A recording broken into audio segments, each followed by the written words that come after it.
Hello, and welcome to this first video on refrigerants, trends, and challenges. This video has been prepared by Torben Funder Christensen, Danfoss Head of Corporate and Industrial Affairs at the Danfoss Cooling segment. This version includes the latest worldwide agreements and was updated in January 2017. The next big change of refrigerant is happening right now, and the legal certainties increased when the Montreal Protocol was signed in October 2016.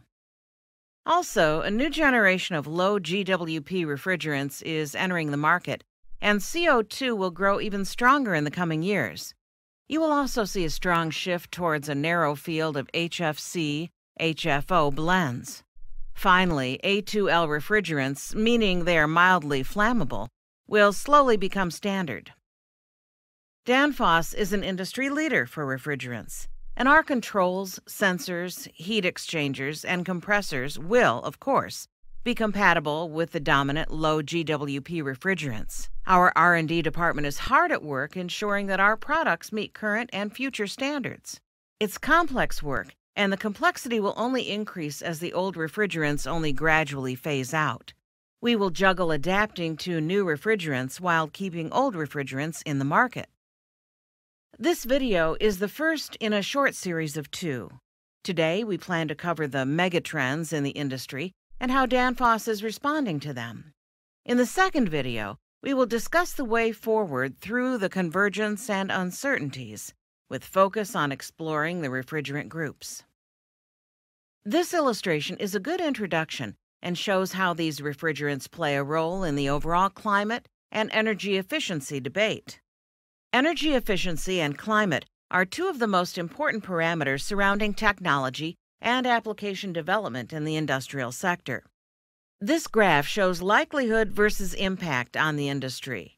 And right now, low GWP refrigerants show a strong likelihood to conquer the market and have a substantial impact on the industry.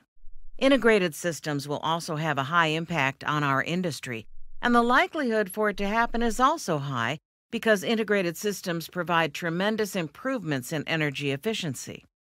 An integrated system is one where you combine heating and cooling and utilize excess heat instead of just letting it go to waste as exhaust.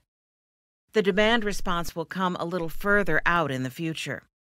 Demand response is very important as it connects energy on the supplier side with energy on the consumer side.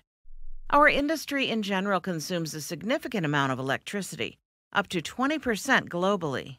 We can offer flexibility to the supply side, which means in the future we have to reveal all the value in our applications to become demand response ready.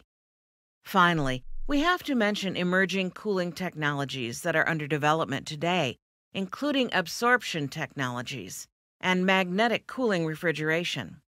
However, we believe those are still a bit more out in the future.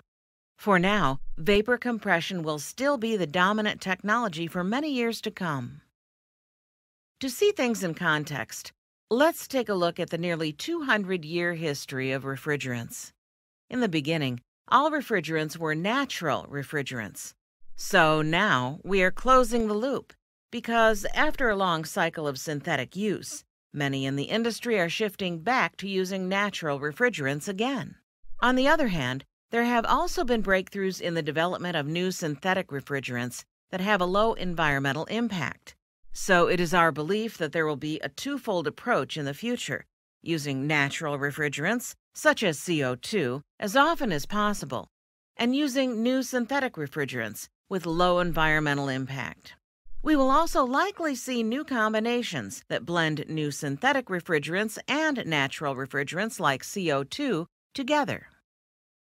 Today, we can see that a fourth big transformation is ongoing.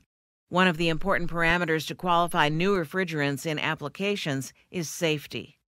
Energy efficiency is one of the key parameters, but safety always comes first. Regulatory certainty is also driving technology development. That's why Danfoss will always push for having legal certainty together with other industry players.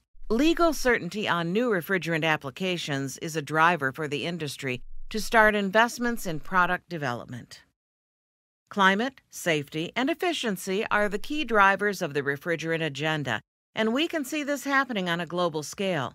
The Montreal Protocol has already phased out CFCs and is currently phasing out HCFCs. According to a new amendment, HFCs will also begin phasing down starting in 2019. The EU F-gas regulation is progressing according to plan and is the most progressive of all the HFC's phase-down frameworks. The U.S. is currently delisting high GWP HFCs through its SNAP regulation and, at the same time, accepting new and lower GWP substitutes. In addition to these phase-down initiatives, we also see many countries introducing taxes based on the GWP values of the refrigerants. This means that the high GWP refrigerants become very expensive in these markets, and the demand for low GWP solutions quickly increases. Here we see an overview of the phase-down steps agreed to in the Montreal Protocol. With the 2016 inclusion of a global HFC phase-down, the Montreal Protocol now has two categories to control: ozone depletion and global warming substances. It is worth mentioning that developed countries, called non-A5 countries, rely on HFC baselines that are already set, while developing countries, called the A5 countries, have a combination of a set HCFC quota and a yet-to-be-determined HFC consumption quota. The A5 countries are divided into two groups. The majority of them, including China, belong to an early group represented by the purple line, while the blue curve represents India and the Middle Eastern countries. The non-A5 countries are also divided into two groups, with the gray curve representing the North American countries and Japan, and the green curve standing for Russia and many of its neighbors. A full list can be found on the Montreal Protocol homepage. The EU phase-down is represented by the red line and has already begun. The EU phase-down will not be affected by the Montreal Protocol phase-down, since an approximately 40% reduction of HFC emissions will already happen in 2018 and will present a big challenge for the industry in Europe. You can find more details in the Danfoss Refrigerant White Paper. How do we in Danfoss respond to the refrigerant changes? We advocate for sustainable solutions as determined by our sustainability triangle. The challenge in using new refrigerants with a low GWP value is to balance the demands in the markets. First of all, we need affordable solutions to have a realistic outlook for success.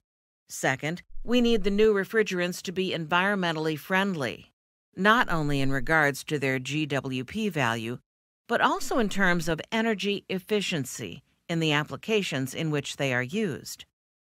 The third aspect, which is extremely important for the acceptance of new refrigerants, is safety. A good example here is that you can substitute R22 with propane or other refrigerants in many applications. However, if you have big refrigerant changes combined with a big leak, you might have safety issues. In many countries, it's a grave concern, so safety standards for installation and usage must be followed. So, the real challenge is to come up with a solution that addresses all three parameters, which is what we advocate for. We also believe that having a common industry view is critically important here, so we participate in standardization work that ensures the safe operation of systems. Finally, we develop products and solutions that are compatible with the new refrigerants coming to the market.